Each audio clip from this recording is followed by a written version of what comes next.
Catching the Chinese wind in Russia's economic sails. That's what Russia's President Vladimir Putin says he's aiming to do during landmark talks in Moscow with the new Chinese leader.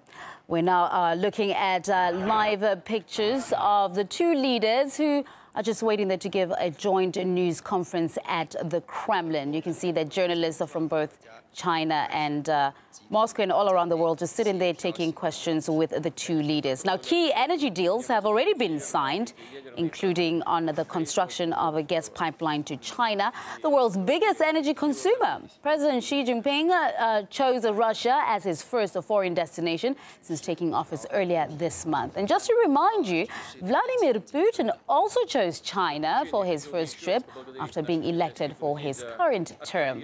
RT's Anissa Nawe has more on the ever-strengthening partnership between the two powers.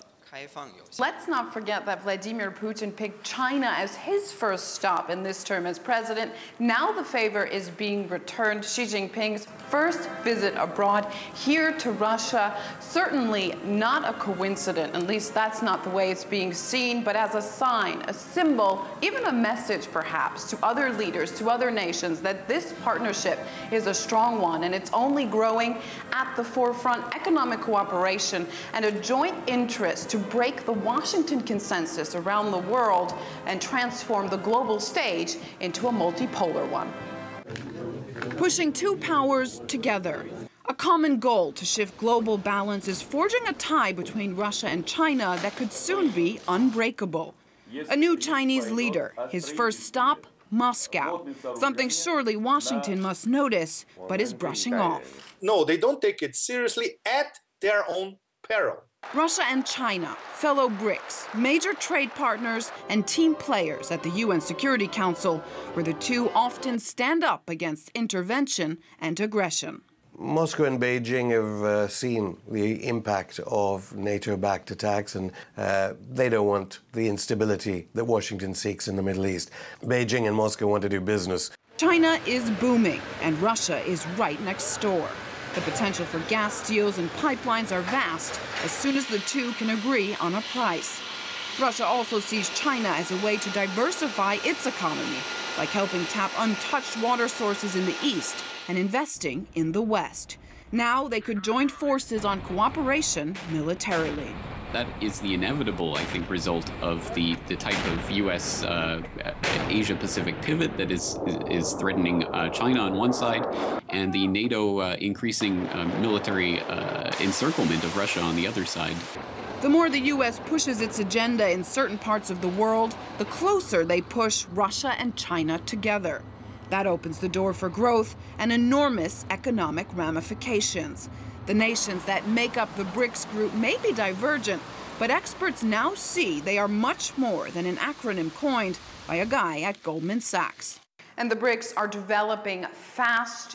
They agree on all of the fundamentals. That is, they want a multipolar world and they want to have more say on what happens in it geopolitically. But what they need to do is put their money where their mouth is. That's the short answer. According to Vladimir Putin, the main goal now is to move from a dialogue-based format that focuses on smaller issues, more relative to them, to a full-scale strategic cooperation mechanism that focuses on solving key global issues together. In order for them to do that, they need to push forward with their plans of a BRICS development bank that could counter institutions like the IMF. For more on the growing partnership between Russia and China, let's now talk live to Raffaele Pantucci, co-founder of the Young China Watchers Professional Network. Mr. Pantucci, choosing Russia as a first foreign destination, any special significance to that, or is Xi Jinping just returning Vladimir Putin's polite gesture at the start of his term? Well, I think the important thing to remember here is that as you said, President Putin made Beijing his first stop, and Xi Jinping's predecessor, Hu Jintao, made Moscow his first stop when he was promoted to this position within the party. So it's not entirely surprising that Xi Jinping is choosing to go to Moscow now. China's economic growth is unraveled so far. I mean, will the partnership continue to be equally beneficial for Beijing and Moscow in the coming years? Yes, I think clearly these are two partners that do a lot of work together. However, I think we have to be careful not to overstate the substance behind the relationship. Yes, they do a lot together, and on the international stage they agree about a lot of things. However, there are also difficulties. I think I don't believe that we've seen that during Xi Jinping's visit this time they have managed to come to some sort of resolution about the gas pricing dispute that's been going on for over a decade now. So it's not all a partnership that works on every front. That was actually going to be my next question about being the two big countries with two big, two big powers. They could be rivals instead of allies.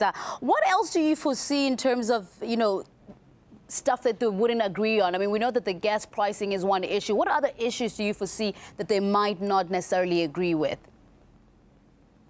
Well, I would suspect that in some cases Russia takes maybe a more confrontational view on issues than China does. China does not like to sort of go out and confront the...